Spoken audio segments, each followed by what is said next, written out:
Shakaya, it is so great to meet you. I've been following you and paying attention to you, but you've got a wonderful new product. So, welcome to the show. Um, Tell me about this coloring book, and then we'll get into a little bit more about you as a writer. But what is this coloring book about? Okay, first of all, thank you so much for having me on your show, Phyllis. I deeply appreciate it and I'm deeply honored. My coloring book, I named it Life is Beautiful Despite Its Ugly Moments. And it's partly inspired by, I've noticed so much focus has been placed on negativity in social media and sometimes in this social atmosphere in general. And I wanted to let people know that, even though the darkness is there, so is the light despite everything else. So I just wanted to encourage people to hold on, and that, life is a constant cycle of ups and downs, darkness and light. And if we hold on, we will be able to see those light times. Well, you have accomplished something that many writers would like to accomplish. You've created a book that is fantastic for young people, but also wonderful for adults. How is that possible? How have you achieved that? I, I it is not all me. First of all, I really believe it comes from not only, from the universe and from God and from, but also from the people around me who have inspired me. And mostly that would be my family, my parents, my mother, my father. He's in heaven now. God rest his soul. And my daughter. So and of course my husband. So all of these, all of these people, each of them contributed some kind of a piece of inspiration that I put into my work. Well, it's a book that an adult would enjoy working with. You have mandalas. Is that the correct term? Mandalas, Yeah, mandalas, mandalas. Hmm. and you have illustrations that are perfect and simple for a young person to do, and some more complex for adults. I think that's a great idea. What is it about coloring that is so calming? Because I find your work to be very calming. What is it about having to draw that causes this calm in your opinion? In my opinion, I think coloring is a calming activity in that it helps to tune out the outside world and really get back to yourself and to get yourself grounded again and to separate, what's influencing you from the outside versus what are your own thoughts. You're giving me all these deep answers, Shakaya. I'm telling you, I'm looking for, I remember kindergarten, and I remember being very excited about my box of crayons. I had favorite colors. Did you have a favorite color? Do you remember? Oh yeah, What was my favorite colors, that would be the purples and the blues. I love uh, those colors. And of course, like some of the pink colors. And I remember that box of crayons. I would love the ones with the sharpener built into it. uh-huh. Well, you're Oh younger yeah, than younger than me, so mine didn't come with a sharpener, but mine came with the colors. But I remember this box of crayons, and my favorite color back then was cornflower blue. So I still, if I see that color now, even if it has a different name, I'm still inspired. So there's something about colors, and your book gives you the opportunity to play with that. So yes. and the reviews of your book say things like the quotes that go with the pictures are so inspiring. So it's not just a coloring book; it's a book that gets you thinking. Um, Yeah. but there is still we're still all grappling with the darkness. So it's not your idea to completely ignore the darkness. How do you handle the darkness in the book? Hmm, that's a Or is really good there or is there darkness?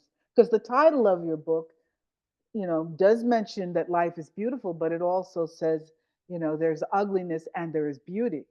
yes. So how do you handle the ugliness? That's a good question. I think I don't really tackle the ugly aspect in the book so much. The book is mainly trying to get the reader or the artist to focus on the light and the beauty. So by the act of coloring, they're bringing something, they're contributing to something beautiful. So it's more of a way of letting them understand or getting them to understand again that despite whatever is going on in life, you can have beautiful moments still. And yeah, And then you get to see, after you work with your book, you get to see your work. I mean, I think your book is going to make a marvelous gift. We need to reissue it right before the holidays come next to the end of the year, because it's a yeah, wonderful gift to give to people.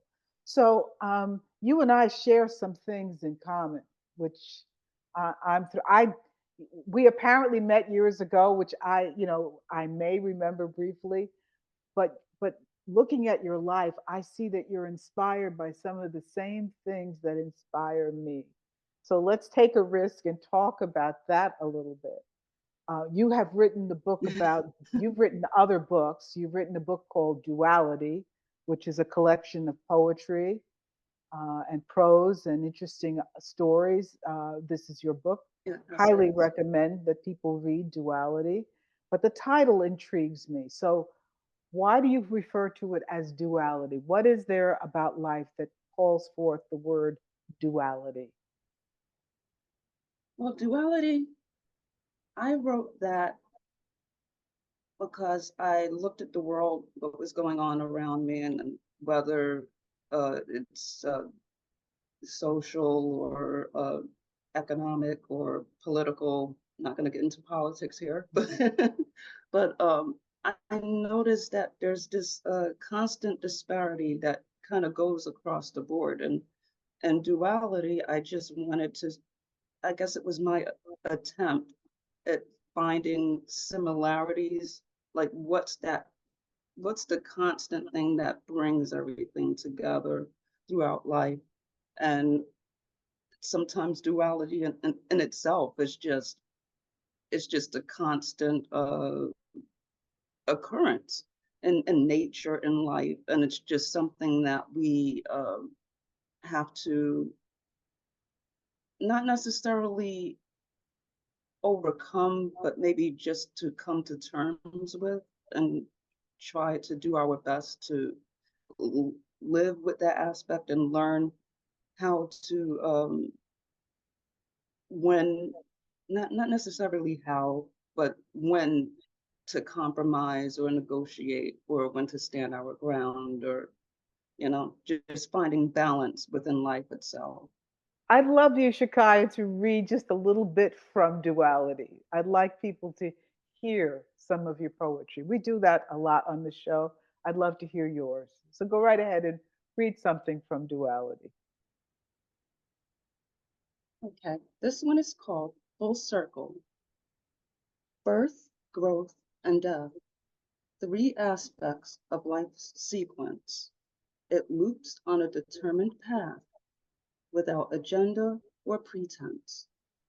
Such things are left to those who live, marking out their plans.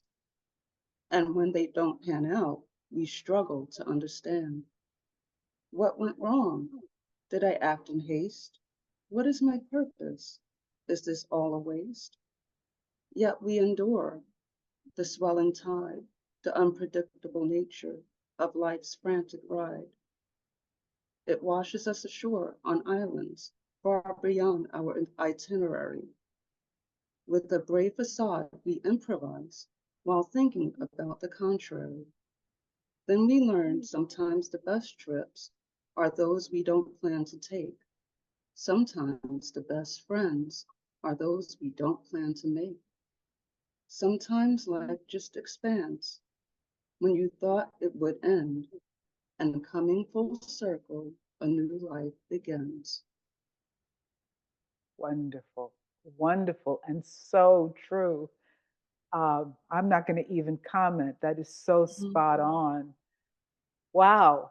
Okay, so you live in the print. You come alive also in the print for yourself. So you do you enjoy the process of writing that kind of thing?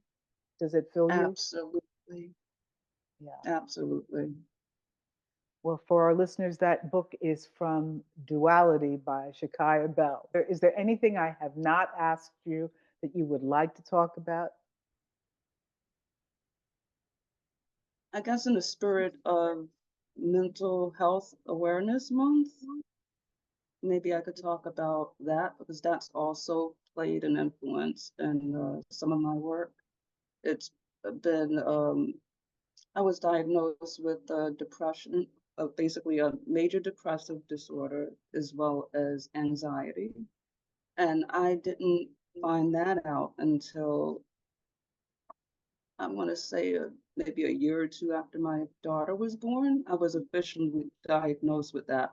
But in retrospect, there have been traces of it throughout my life, uh, stemming from, I want to say, maybe my teenage years. And I know you had author Maggie Maggie Kelly. Kelly. Mhm. Yeah, on her episode, she discussed how it it happened around when she was in middle school, junior Yes. high, Mhm. and it just sort of came on, and it was kind of